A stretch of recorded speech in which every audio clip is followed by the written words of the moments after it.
সময় নেইমারকে ছাড়া ব্রাজিল দল কল্পনাও করা যেত না, কিন্তু 10 মাস পার হয়েছে, ব্রাজিলের জার্সিতে কোনো ম্যাচ খেলেননি দলটির হয়ে সর্বোচ্চ গোল করা এই ফুটবলার। অভিষেকের পর থেকে নেইমারের বড় শত্রু ইনজুরি, যার জন্য ক্যারিয়ারে মিস করেছেন অন্তত 218টি ম্যাচ। তবে গেল বছরের ইনজুরিটা ছিল ভয়াবহ।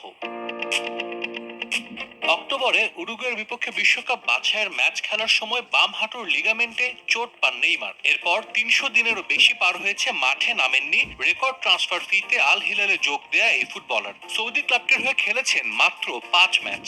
তার সার্ভিস না পাওয়ায় বেশ ভুগছে ব্রাজিল দলও। গেল মাসে কোপা আমেরিকায় কোয়ার্টার ফাইনাল থেকে বিদায় নেয় 5 বারের বিশ্ব চ্যাম্পিয়নরা। সেপ্টেম্বরে বিশ্বকাপ বাছাই ম্যাচ আছে সেলেসাওদের, এখনো ফিট না হওয়ায় সেই স্কোয়াডেও রাখা হয়নি নেইমারকে।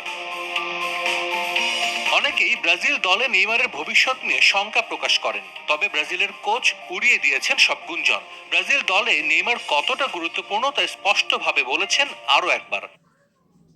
সে আমাদের জন্য খুব গুরুত্বপূর্ণ এক খেলোয়াড়, যে অন্যদের চেয়ে আলাদা। সে একটা মেডিকেল প্রক্রিয়ার মধ্য দিয়ে যাচ্ছে, যা আমাদের সম্মান জানাতে হবে। তবে আমি এতটুকু নিশ্চয়তা দিতে চাই, নেইমার ইনজুরি থেকে পুরোপুরি সেরে উঠলে তাকে আবারও দলে ডাকা হবে। সে এমন একজন ফুটবলার যার কোনো পরিচয় দেওয়ার প্রয়োজন হয় না। নেইমার কবে ফিরবে সেটা নির্দিষ্ট করে বলতে পারছি না, তবে তার জন্য আমরা অপেক্ষা করব।